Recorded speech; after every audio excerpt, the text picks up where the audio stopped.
Hey, and welcome to The Short Stuff. I'm Josh Clark, and there's Charles W. Chuck Bryant, and there's Jerry. So let's get started. Everybody be quiet and listen. Get ready to feel like you're going to poop your pants, because we're going to talk about Olestra. Which would make you poop your pants. Yeah, so this one starts back in the 50s. We can't talk about Olestra without mentioning the 7-country study, which was very famous in the 50s for fooling science and the world into the notion that fats are terrible, they will kill you, don't eat them. So all foods started saying, great, we're going to put out no-fat stuff and start pumping in high fructose corn syrup into our things to create flavor.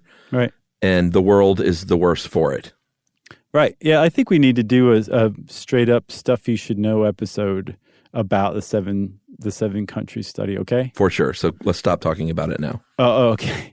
So the upshot of what you just said is that by I think the 70s or 80s, we lived in like a fat-free obsessed society, right? Yeah. And the manufacturers of food said, hey, sure, we'll give it to you. We'll do some of those amazing things that Chuck just mentioned. And we'll give you low-fat food as much as you can take. And by the mid-90s, like the whole thing was at its peak, man. Like you remember Healthy Choice? I think Healthy Choice is still around. Mm-hmm. So they came out with a line of foods, and in 1994, Healthy Choice, just the Healthy Choice line of food, made $1.3 billion in sales. Wow. Like, that's how much that people were like, here, take all my money. Just give me some fat-free foods because fat's going to kill me and make me fat. And I hate fat. Don't you hate fat? Yes. Because it's the word fat, and you don't want to be that word, right? Right. Plus, also, I think everybody was scared to death that we were all going to die of heart attacks if we ate like any fat whatsoever. So the solution was fat-free foods, and it was in full swing in the 90s. So by this time, I believe it was Procter & Gamble that came up with Olestra, right? Yeah, they came up with that. That's just their trade name for polyester sucrose, and this was developed by them in the late 60s, but it took to the 1990s to really catch hold in full. And this is one of those where it's not like they didn't do product research. They did a lot of testing and research, and they learned that Olestra would make you poop your pants, and they pressed on anyway, and went forward knowing this, which it was an interesting decision, to say the least. Yeah, like they were searching for a fat substitute for formula to feed premature infants. Yeah, which is a sweet start. It is a sweet start, and hopefully they realized very quickly that no infant should ever have polyester sucrose pass through its mouth. It's probably hard to tell with babies. Yeah, that's true. But it's not hard to tell with adults. And like you said, their product testing showed there were some real problems with Olestra when you ate it. You would get abdominal cramping. You would get flatulent. You would poop your pants, like you said. There were a lot of things that came back that were red flags and should have been to Procter & Gamble that should have told them, like, don't put this into food products and then sell them to consumers because this is going to be bad.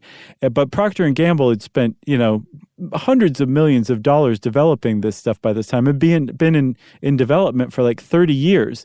And so they said, nope, we're going to do this. We're going to go get the FDA to approve it. And the FDA said, okay, we'll give you approval, but you have to put a warning on any food item, like the container of any food item that you sell this stuff in. Yeah, and that label, I remember seeing it. It literally said it could cause abdominal cramping and loose stools. Mm-hmm. They were marketed for their line for like Pringles and Frito-Lay as wow, all uppercase, exclamation point. Mm-hmm. And despite the fact that it said on the label, like, hey, this will give you diarrhea, people were like, well, I get that, but can I eat a whole bag of chips and not have any fat? Right. And the label said, sure. And I think that actually increased the diarrhea and the cramping, was the fact that people probably overindulged even. Right. Because they could. Yeah. And so we should probably talk real quick about the science behind this, right? Yeah, let's do it.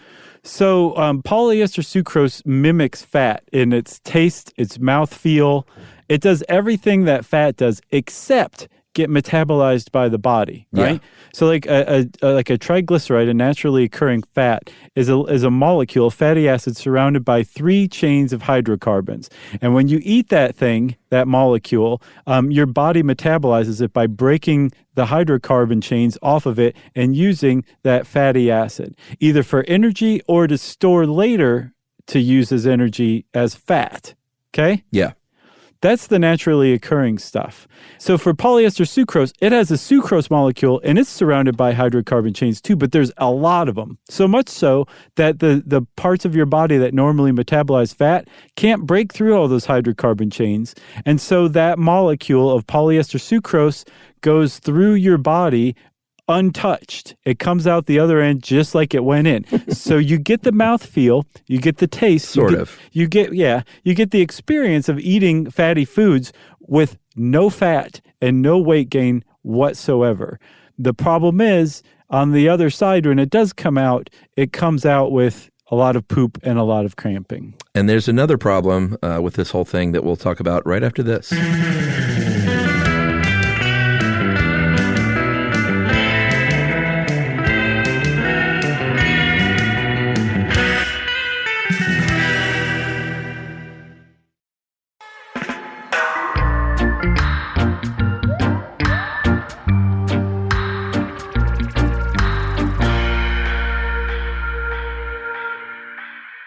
All right, so nice job, by the way, with the science. Thank you. I appreciate that. You're welcome. Because I was not ready. Anytime.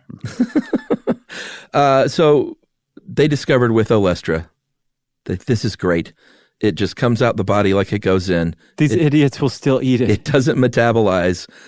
Here's the big issue with that is the body is used to metabolizing fats, but now all of a sudden your body gets confused. Because it's used to doing things one way, and all of a sudden your body's like, well, wait a minute. Maybe I shouldn't metabolize any fats. Fool me once. Yeah, kind of. Yeah. And so it messed with the body chemistry because it literally confused it in these artificial fats. And I think this is true a lot of times with artificial ingredients. Your body doesn't know how to react to that. And so all of a sudden you're gaining weight even though you're eating fat-free foods because your body's not metabolizing any fat. So when you indulge on that cheesesteak, it's not getting metabolized. No, because so like the polyester sucrose gets passed through. Your body doesn't absorb it. But your body will absorb naturally occurring fats even if they're not metabolized. Sure. It gets stored for fat later. So if your body's not metabolizing either of it, then all the fat that's going through is just being packed on. Yeah. So people who were eating this fat-free fat substitute were actually gaining weight from recent research shows. Amazing. Even worse than that, possibly, is that the Olestra was like a magnet for vitamins and nutrients. So when it passed through your digestive system untouched, it actually was taking vitamins and nutrients that were already present with it. So you could actually develop a vitamin deficiency from eating too much Olestra. However, despite all of this, I know, this is the kicker. In 1998, initial sales of these chips, just those WOW chips, was about $400 million in that year. That was I believe the first year that Procter & Gamble debuted these chips. Everyone is pooping their pants. They're eating, I think they found in studies that the WOW Doritos, if you ate 16 of those chips, 50% of the participants, half the people that ate at least 16 chips got diarrhea. Right. So you would think they find this out, they make their money, and then they get out and they're just like, all right, we're done with Olestra because I don't see Olestra anymore on any packaging. Right. Yeah, it's gone the way of the dinosaur. Is that the case, my friend? That is absolutely not the case. No, it's just not called Olestra anymore. Yeah, back in 2002, the FDA said, you know what, we were pretty wasted when we made you put that warning label on. We've since entered the program and we want to make amends. So you don't have to put the warning label on any longer. You can just take that off. Yeah, and now you don't see them as WOW because that got a bad name by association. Now you just see them as light chips or fat-free crackers and things like that. Yeah, so they're still using polyester sucrose in certain products like Lay's light potato chips or Ruffles light or fat-free Ritz or fat-free wheat thins, but they just don't call it Olestra or Olean or anything like that. It's still the same thing, but I think that Procter & Gamble managed to get that label taken off because they successfully argued that the results were really no worse than if you ate a lot of like high-fiber foods. Yeah, they're like, hey, I mean, look at prune juice. Yeah. You got a special label on that? Everybody loves prune juice, but there's no label. Nobody likes prune juice.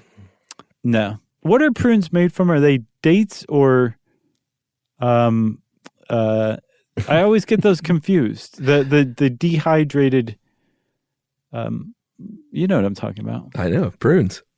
Right. So what is a prune? Is it a fig or is a date a dehydrated version of something? I'm just enjoying this. All right. I think a prune is a plum. Okay, great. Well, then a date is a dehydrated fig, my friend. And a raisin is a dehydrated grape. That's right. And that concludes this episode of Short Stuff. Oh, okay. Well, if you want to get in touch with us, send us an email to stuffpodcast@howstuffworks.com.